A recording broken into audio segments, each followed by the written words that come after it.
আজ থেকে 538 বছর পূর্বে মানুষের দরজায় মানুষের সাজে মানুষের বেশে ভগবান গিয়ে দাঁড়িয়েছেন। হাত জোড়ো করে কলির জীবকে নাম দিয়েছিল, তোমরা একবার কৃষ্ণ বলো। গৃহে বা বনেতে থাকো হা গৌরাঙ্গ বলে ডাকো, নরোত্তম মাগে তার সঙ্গ।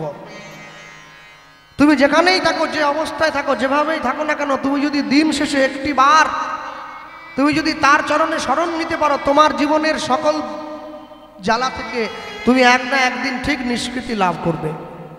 মনে রাখবেন, যারা ভারতবর্ষের মাটিতে হিন্দু বাঙালি ঘরে জন্ম নিয়েছেন, আপনাদের পরম সৌভাগ্য, জনম ধন্য হয়েছে। কেন? আমাদের জন্য নাম করছে স্বয়ং ভগবান। এটা কলিযুগের মানুষের সব থেকে বড় পাওনা। সত্যযুগে, ত্রেতা যুগে, দাপর যুগে, সব যুগে ভগবানের দরজায় ভক্ত ছুটে গেছে। কলিকালের মাটিতে ভগবান ভক্তের দরজায় ছুটে গেছে। হাত জোড়ো করে তুমি একবার কৃষ্ণ বলো, তোমার জীবনের আর কোনো কর্মের দরকার নেই। তুমি শুধু একটা বারের জন্যে ভগবানের নাম বলো। অনেকে আমাকে প্রশ্ন করে, আপনি যে বলেন কৃষ্ণ নাম করতে, হরিনাম করতে, হরিনাম করলে কি হরি আমাদের খেতে দেবে? হরিনাম করলে হরিনাম আমাদের খেতে দেবে না। হরিনাম করলে আমার ভবে আশা যেই জন্য, আমি সেই কারণটা, আমার আশাটা সফল হবে। কেন?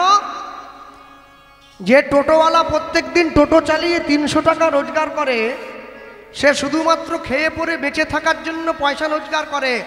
কিন্তু যে লোকটা প্রত্যেক দিন 1 লক্ষ টাকা রোজগার করে, সে শুধুমাত্র খেয়ে পরে বেঁচে থাকার জন্য পয়সা রোজগার করে না, সে সমাজকে হাতের মুঠোয় রাখার জন্য পয়সা রোজগার করে।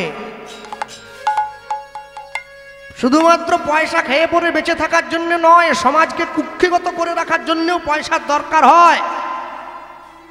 মনে রাখবেন, কীর্তন করতে গেলে মানুষ শুধু একযোগে দাঁড়িয়ে বলে, দাদা একটু তত্ত্ব কথা বলুন। তত্ত্ব কথা আমরা কেউ জানি না, আমরা যেগুলো বলি এগুলো তথ্য। তত্ত্ব কথা যদি কেউ জেনে যায়, কীর্তন গাওয়া তো দূর, সে আর সংসারে থাকতেই পারবে না, সংসার থেকে বেরিয়ে চলে যাবে। তত্ত্ব কথা কে জেনেছে? ব্যাসদেবের ছেলে সুখদেব, সে বুঝেছিল তত্ত্ব কথা। কেন?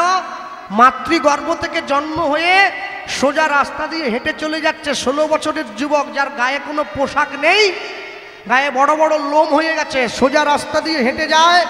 পিছনে পিতা ব্যাসদেব চিৎকার করছে, সুখদেব দাঁড়াও, সুখদেব। সোজা সামনে হেঁটে চলে যায়। একটা পুকুরের মধ্যে কয়েকজন মেয়ে স্নান করছিল, সুখদেব সেই পথ দিয়ে চলে গিয়েছে। ব্যাসদেব যখন মেয়েগুলোর কাছে গিয়ে জিজ্ঞাসা করছে, মা আমার ছেলেকে দেখেছো? আমার ছেলেকে এই পথ দিয়ে গেছে? মেয়েগুলো ব্যাসদেবকে প্রশ্ন করছে, আপনি তো বড্ড নির্লজ্জ। বলে, কেন? আপনি সাধু হয়েছেন, আপনি ঋষি হয়েছেন, মুনি হয়েছেন, আপনার এই বোধ নেই যে আমরা মেয়েরা স্নান করছি, সেই ঘাটে এসে দাঁড়ানো উচিত নয়? ব্যাসদেব চমকে উঠলেন, কি বলছো? আমি 100 বছরের বয়স্ক লোক, আমাকে থেকে এই কথা বলছো? আর আমার ছেলে যে তোমাদের সামনে দিয়ে চলে গেল, যার বয়স 16 বছর, তাকে দেখে তো কই তোমরা বললে না? লজ্জা যদি পেতে হয় তাকে দেখে পাও, আমাকে দেখে পাচ্ছ কেন? মেয়েগুলো বলে উঠলো, আপনার ছেলেকে দেখে লজ্জা পাইনি। কেন জানেন? আপনার ছেলের দেহে কোনো বিকার নেই, আপনার ছেলে মায়া মুক্ত, আপনি মায়াবদ্ধ।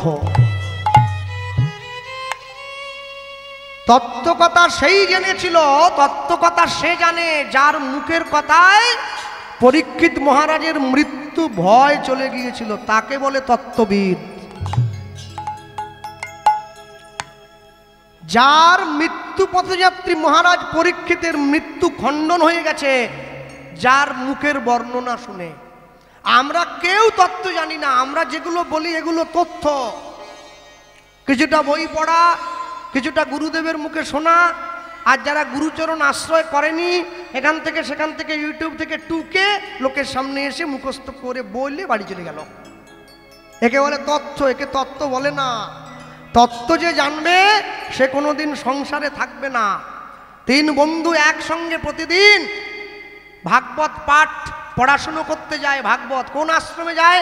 শান্তিপুনি মুনির আশ্রমে, যেখানে সুদামা আর কৃষ্ণ পড়াশুনো করছে। 3 বন্ধু একসঙ্গে যায় প্রত্যেক দিন। আজকে কৃষ্ণ গিয়ে 3 বন্ধুকে দাঁড়িয়ে বলছে, তোমরা কোথায় যাও? আমার গুরুদেবের আশ্রমে। বলছে, হ্যাঁ। কি পড়তে যাও? বলে, আমরা ভাগবত পড়তে যাই। কৃষ্ণ সঙ্গে সঙ্গে হেসে বলছে, তোমাদের কারোরই ভাগবত পড়া হয়নি। 3 বন্ধু সঙ্গে সঙ্গে বলে উঠলো, হয়নি মানে কি বলছো? দেখবে মুখস্থ বলে দেবো, সব মুখস্থ হয়ে আছে। কৃষ্ণ বলছে মুখস্থ হয়েছে ভাই, পড়া হয়নি। এই মুখস্থ হওয়া পড়া হওয়া কি আলাদা? বলে নিশ্চয়ই। শোনো, নিজে রান্না করে খাওয়া আর অপর রান্না করেছে তার রান্নায় ভুল ধরা, দুটো কি এক? দুটো এক নয়। নিমন্ত্রণ বাড়িতে নিমন্ত্রণ খেতে গিয়ে দাঁত দিয়ে কাটি দিয়ে দাঁত খোঁচাতে খোঁচাতে তারাই নিমন্ত্রণ বাড়ির বদনাম করে, এরা জীবনে কোনোদিন কাউকে ডেকে এক থালা ভাত দেয়নি। আগে তুমি নিজে একটু লোককে খাওয়াও, তারপরে তো বদনাম করবে, তাহলে বদনাম করে লাভ কি হবে? হ্যাঁ, কৃষ্ণ বলছে তোমাদের ভাগবত মুখস্থ হয়েছে, ভাগবত পড়া হয়নি। কি বলছো গো? মুখস্থ হয়েছে পড়া হয়নি মানে? বলে শোনো, তোমাদের তিন বন্ধুর কারো মধ্যে যদি একজনেরও ভাগবত পড়া হয়ে যেত না, তোমরা আরে সংসারে থাকতে না, সংসার থেকে বেরিয়ে চলে যেতে। তোমরা সংসারে ফিরে আসছো মানে বুঝতে হবে তোমাদের পড়া হয় নাই। মনে রাখবেন, আপনারা যে কর্ম করুন না কেন, যেভাবেই কর্ম করুন, যে কাজ করুন, দিনের শেষে একটি বার ঘরের দরজাটা বন্ধ করে দিয়ে শুধুমাত্র তার চরণটা জড়িয়ে ধরবেন যে প্রভু, আমি সারা জীবন অনেক অন্যায় করেছি, অনেক অপরাধ করেছি, কিন্তু শেষ জীবনে আমাকে তোমার চরণটা ধরতেই হবে। কেন? তুমি যদি ক্ষমা না করো তাহলে আমি ক্ষমা পাবো কি করে? আমি সন্তান হয়ে অন্যায় করতে পারি, কিন্তু তুমি তো পিতা, তোমার কর্তব্য আমার অন্যায়টা ক্ষমা করে দেওয়া। আর যদি তুমি সেই অন্যায় ক্ষমা করে তোমার চরণে আমাকে জায়গা করে দাও, তবেই তো বুঝবো তুমি পিতার মতো কাজ করেছো। রূপ রঘুনাথ পদে হইবে আকুতি, রূপ রঘুনাথ পদে হইবে আকুতি, রূপ রঘুনাথ পদে হইবে আকুতি। উলুধ্বনি হরি হরি বল। হইবে আকুতি, কবে হাম হেরব সেই যুগল প্রীতি, কবে হাম হেরব সেই যুগল প্রীতি।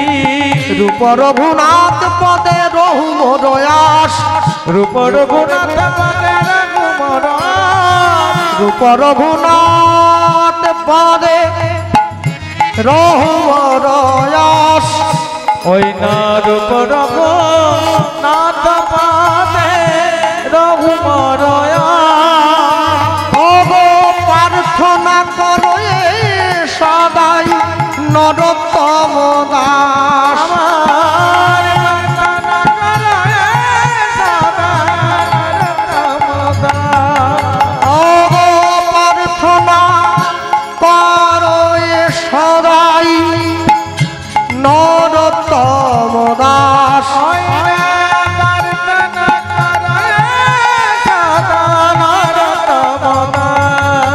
বলি আমার ভাগ্যে হলো না গো, বলি আমার ভাগ্যে হলো না গো, বলি সবাই তোমার নাম পেল, আমার ভাগ্যে হলো না গো, বলি সবাই তোমার নাম পেল, এমন পতিত পাবো নবতারে।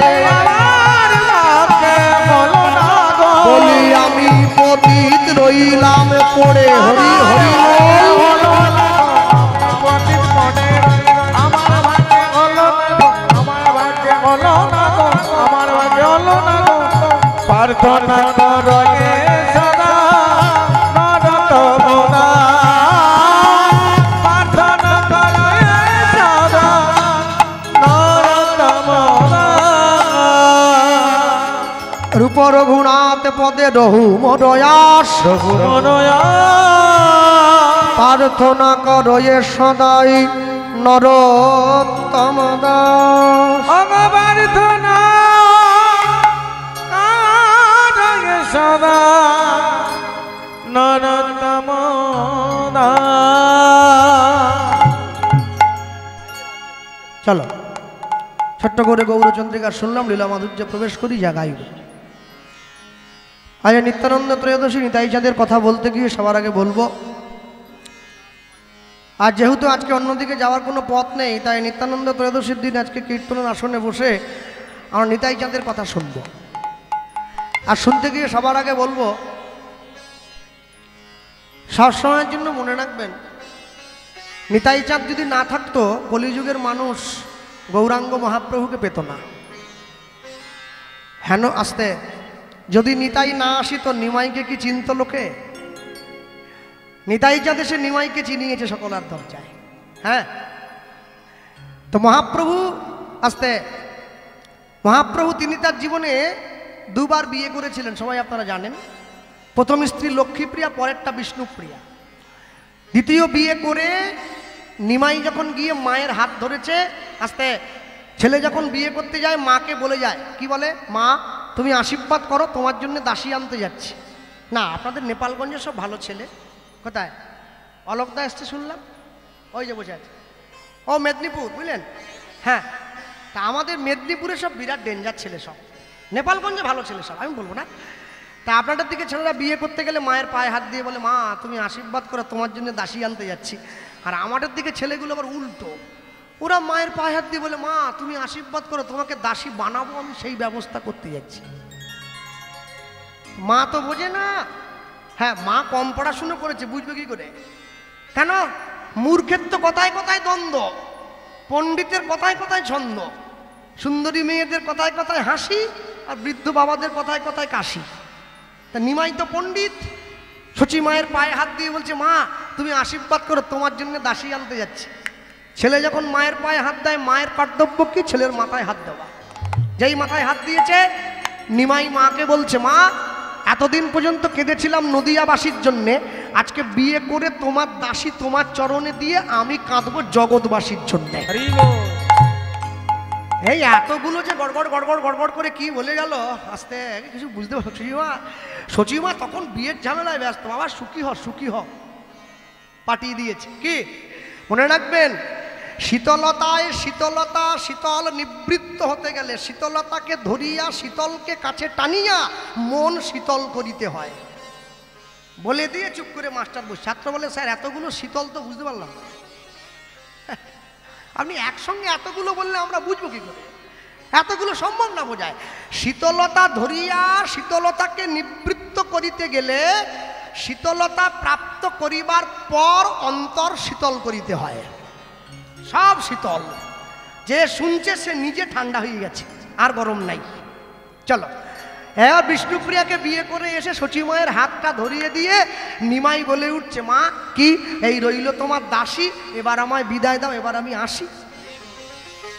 পণ্ডিত তো ছন্দ করে করে বলছে। তো মা বলছে, নিমাই বৌমাকে নিয়ে একটু ফুলশয্যার ঘরে বসবি না, যুগল দর্শন করব। আমাদের মতো কলিযুগের জীবকে উদ্ধারের জন্য মহাপ্রভু সন্ন্যাস হয়েছেন। 24 বছর বয়সে সন্ন্যাস হয়েছেন, কলিযুগের জীবকে হরিনাম দান করলেন। মনে রাখবেন, যখন মহাপ্রভু সন্ন্যাস হয়েছেন তখন তার বয়স 24। যখন বিবেকানন্দ আমেরিকার চিকাগো ধর্মসভায় গিয়ে হিন্দুদের মান বাড়ালেন তখন তার বয়সটাও 24। তাই যখন যদি তুমি কিছু করতে চাও যৌবন বয়সে করো, বুড়ো বয়সে করতে গেলে আর হবে না। অনেকে বলে, না না এখন থেকে একাদশী করে লাভ নেই, আরেকটু বয়সটা হোক, আরেকটু বয়স হলে মানে একটু বুড়ো হলে। আরে বুড়ো হলে হরি বল বলতে পারবে নি, হাওয়া বেরিয়ে যাবে, বলে হরি বল। যখন তোমার যৌবন তখন করো গোবিন্দ ভজন, তখন তোমার এক মন। আমেরিকার থেকে যারা ইস্কনে এলো ওরা হরে কৃষ্ণ বলতে পারবে, হরে কৃষ্ণ হরে কৃষ্ণ উচ্চারণ হয় না তো, ইংরেজিতে কথা বলে, বাংলা বলতে কষ্ট হচ্ছে। কিন্তু দুঃখ কি জানে, বলতে পারে না তবু বলে, আমি বলতে পারি কিন্তু বলি না। যে বলতে পারছে না সে বলছে, যে বলতে পারে সে বলে না। কেন? যে জামাই নিজের বাবার থেকে শ্বশুরকে বেশি গুরুত্ব দেবে তার জীবনে দুঃখ আছে বিরাট। নিজের বাপকে ভালোবাসতে হয় সবার আগে। ভক্তমণ্ডলী মায়েরা, আমাদের মতো মূর্খ কলির জীবগুলোকে, এই অধম সন্তানদেরকে উদ্ধার করার জন্য মহাপ্রভু নাম নিয়েছেন। সচি মায়ের আদেশে বৃন্দাবনে আর যা হয়নি, পুরীধামে রয়ে গেলেন। আর ওই যে পুরীধামে, তুমি এখানে বসো না, দাঁড়িয়ে আছো কেন বাইরে? হ্যাঁ, পুরীধামে গিয়ে রইলেন। আর ওই যে পুরীধামে গিয়ে রইলেন, নিতাই চাঁদের হাত ধরে আদেশ দিয়েছিলেন, দাদা তুমি বাংলায় ফিরে যাও, তুমিও সাধু হলে আমিও সাধু হলাম, দুই ভাই যদি সাধু হয়ে যায় তাহলে বাংলার মানুষকে হরিনাম দেবে কে? মানুষে কি জানবে? হরিনাম গাইতে গেলে নাকি সাধু হতে হয়? না না, তুমিও সাধু আমিও সাধু, হবে না তো। কি করতে বলছিস? তুমি বাংলায় যাও, বিয়ে করো, সংসার করো, সংসারে থেকে বাংলার মানুষকে হরিনাম দান করো, তবে তো বাংলার মানুষ বুঝবে সংসারে থেকেও হরিনাম করা যায়। তার জন্যে আমরা হরিনাম পেয়েছি। নিতাই চাঁদ ফিরে এলেন বাংলায় মহাপ্রভুর কথা মতো, এসে মানুষকে হরিনাম দিয়েছিলেন, বিবাহ করেছিলেন। আলোচ্য লীলা মাধুর্য নিতাই চাঁদের জন্মতিথিতে শ্রীপাদ নিত্যানন্দের সংসার। নিতাই গৌর প্রেমানন্দে হরি বল হরি। তাই বলতে গিয়ে সবার আগে বলবো, নিতাই চাঁদের হাতটা মহাপ্রভু ধরে নিয়েছে। কি বলল? ধরে নিয়ে বলছে, তুমি শোনো শোনো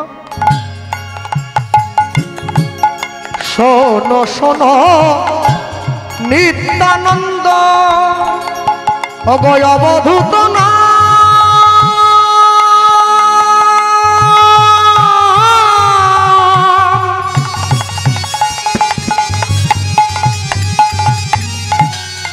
দাদা নিতাই আমার, দাদা নিতাই আমার, দাদা নিতাই আমার। শোনো শোনো উলুধ্বনি নিতাই গৌর হরি বল। গানের সময় দুবার দিয়ে রাখো।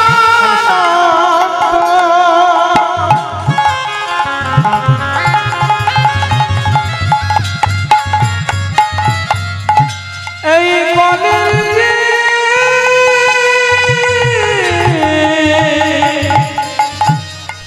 সব জন্ম দাদা বলিলেও, দাদা বলিলেও কেউ না লয় কৃষ্ণ নাম, দাদা বলিলেও কেউ না লয় কৃষ্ণ নাম, দাদা মধুর কৃষ্ণ নাম কেউ নিল না, দাদা মধুর কৃষ্ণ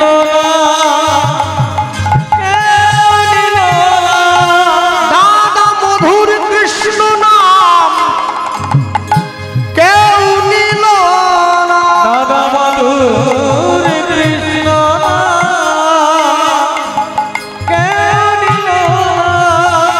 সবাই বিষয় রসে মেতে রইল,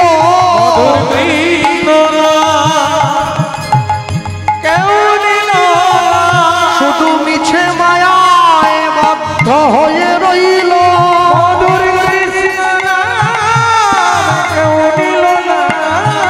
দাদা শোনো শোনো আমার কথা,